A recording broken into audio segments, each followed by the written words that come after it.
Hi everyone. So today we'll start with the ventricles of the brain or the ventricular system. Ventricles are the fluid filled spaces of the brain. Okay. Now ventricles are in a total 4 in number. Okay. There are 4 ventricles in the brain, and ventricles are the fluid filled spaces.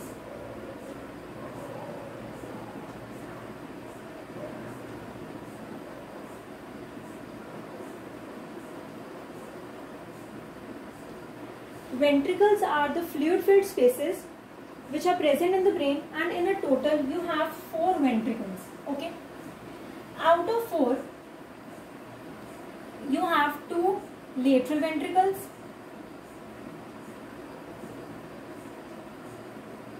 okay, then you have 1 third ventricle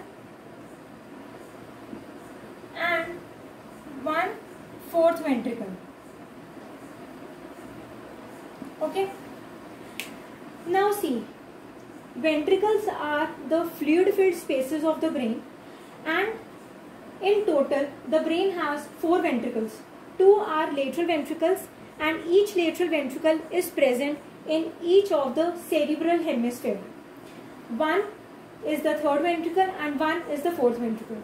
Now this is the diagram exhibiting the ventricular system of the brain. Now this region which you can see, this ventricle, this is the lateral ventricle.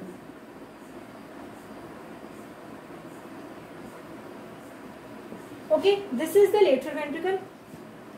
This entire, this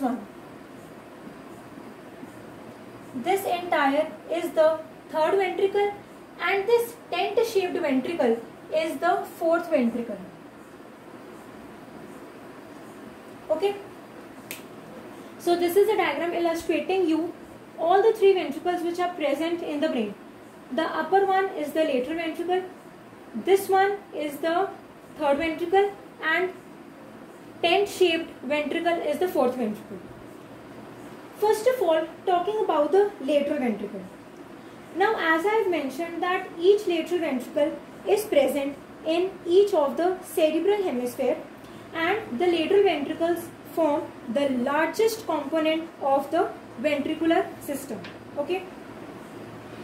These lateral ventricles, they occupy a considerable part of the cerebral hemisphere, and these lateral ventricles are separated from each other by the septum pellucidum. Remember that when we were discussing the corpus callosum,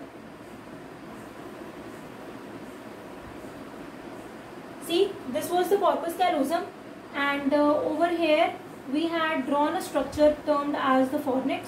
Okay, and if you remember that over here I have drawn a structure which was referred to as the septum pellucidum. Yes. So this septum pellucidum will separate the 2 lateral ventricles from each other. Okay, and you can see that this septum pellucidum is extending between the corpus callosum and the fornix. Okay. Now, important thing to be remembered is that each of the ventricle is in communication with each other.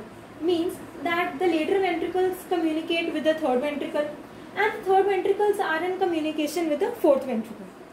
Now if they are in communication with each other, so obviously there must be some openings through which these ventricles communicate with each other. So first of all, the lateral ventricle and the third ventricle, they'll communicate to each other with the help of opening. This opening, this one, this opening, this opening which you can see, this is referred to as the interventricular foramen of Monro.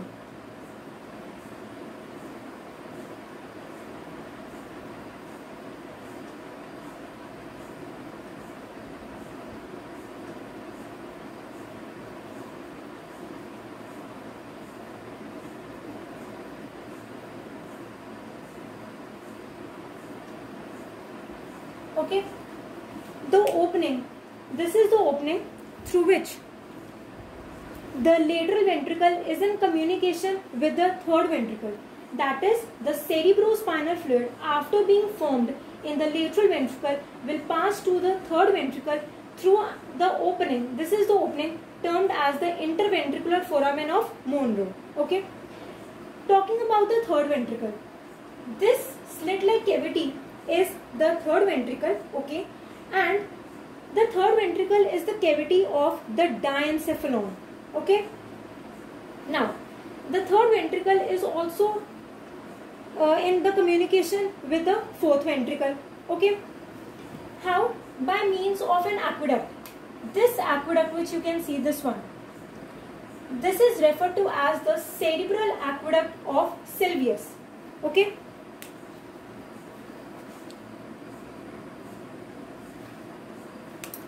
This aqueduct is referred to as the cerebral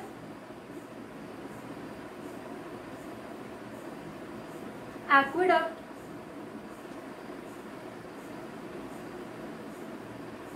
of Sylvius. Okay. So the third ventricle communicates with the tent-shaped fourth ventricle by means of an aqueduct termed as the cerebral aqueduct of the Sylvius. Okay. And now this fourth ventricle in turn will be in communication with the central canal of the spinal cord. Okay. And this small opening which you can see over here in the fourth ventricle, this is the median opening called as the foramen of Magendie, and this opening, foramen of Magendie, is present in the roof of the fourth ventricle. Okay. Now, the important thing to be remembered is that each of the ventricle, the lateral ventricle and the fourth ventricle, are in communication only with other ventricle. Means that lateral ventricle एक ही ventricle के साथ आगे communication में है and fourth ventricle भी एक ही ventricle के साथ कम्युनिकेशन में, but third ventricle is the only ventricle which is in communication with the two ventricles. See, this is the lateral ventricle and lateral ventricle सिर्फ थर्ड वेंट्रिकल के साथ communicate करता है through the interventricular foramen of Monro. Yes. On the other hand fourth ventricle भी सिर्फ एक ही ventricle के साथ कम्युनिकेट कर रहा है and that is the third ventricle, and that communication is established by means of the cerebral aqueduct of Sylvius. While this third ventricle, which is the cavity of the diencephalon, it is in communication with both the ventricles. That is, it is in communication with the lateral ventricle also, and that communication is established by the interventricular foramen of Monro, and it is also in the communication with the fourth ventricle through the cerebral aqueduct of Sylvius. Okay. And this fourth ventricle is the cavity of the hindbrain. Third ventricle was the cavity of the diencephalon. Okay. See, this is the third ventricle. Okay. This is the third ventricle. Okay. And this is the cavity of the diencephalon. Okay, and this is fourth ventricle. Fourth ventricle is a tent-shaped cavity. Okay, means that it is like a tent. It would appear you like this in the sagittal section. This is the fourth ventricle, and this fourth ventricle is the cavity of hindbrain. Okay, and in turn, this fourth ventricle is in communication with the central canal of the spinal cord. Okay. Now, let's come to the function of these ventricles. These ventricles have the function of producing the CSF. Okay. Most of the CSF, 95 to 96% of the CSF, 95 to 96% of the CSF, that is the cerebrospinal fluid, is produced by the lateral ventricles, and the lateral ventricles produce it by the choroid plexus. Okay. After producing the cerebrospinal fluid, in the lateral ventricles, okay, the cerebrospinal fluid will move to the third ventricle. See,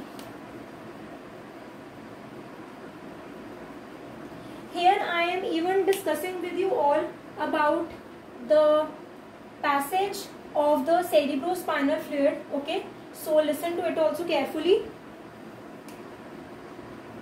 See, okay, so let's talk about the cerebrospinal fluid. First of all, what happens is that in the lateral ventricle, 95 to 96% of the cerebrospinal fluid is produced by the choroid plexus. Okay. After the production of CSF in the lateral ventricle, the CSF will move towards the third ventricle by means of the interventricular foramen of Monro. Okay.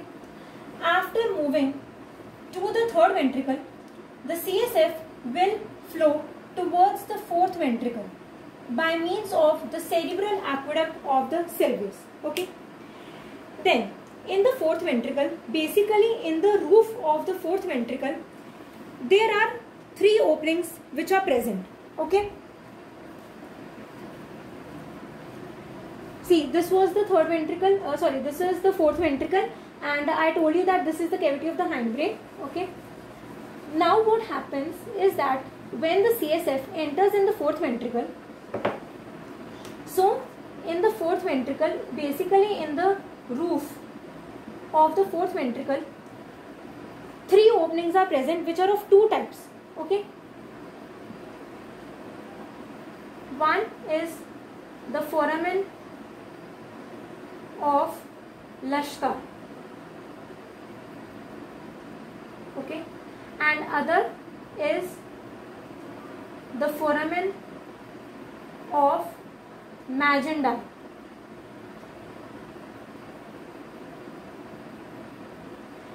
Now these two openings, foramen of Lashka and foramen of Magendie, they are present in the roof of the fourth ventricle. Foramen of Lashka are 2 in number, while the foramen of Magendie are 1 in number. So what happens is that when the cerebrospinal fluid enters the fourth ventricle through the cerebral aqueduct of the Sylvius, so then through these openings, through the foramen of Lashka and through the foramen of Magendie, the cerebrospinal fluid will move to the subarachnoid space. Okay. It will move to the subarachnoid space. Okay. Now subarachnoid space is the space which is present between the arachnoid matter and the pia mater. Okay. You know that the brain is covered by 3 meninges or 3 layers, and the layers are the dura mater, arachnoid, and the pia mater. And the space which is present between these two layers, the arachnoid and the pia mater, is referred to as the subarachnoid space. Okay. So the cerebrospinal fluid from the foramen of Lashka and the foramen of Magendie will move to the subarachnoid space. Okay. And then from the subarachnoid space, it will be absorbed into the dural venous sinuses.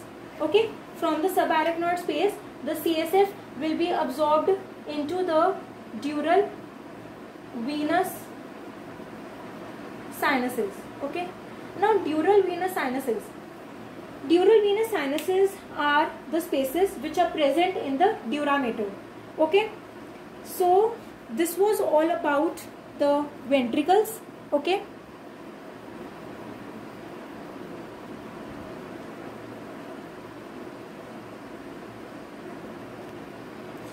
So I hope that you understood the basic concept of the ventricular system and the cerebrospinal fluid. And if you like my video, so please do press on the like button, and if you have not subscribed to my channel till yet, so please do subscribe to my channel as well, and don't forget to press on the bell icon so that you all do not miss on to the latest updates and notifications of my channel. Thank you.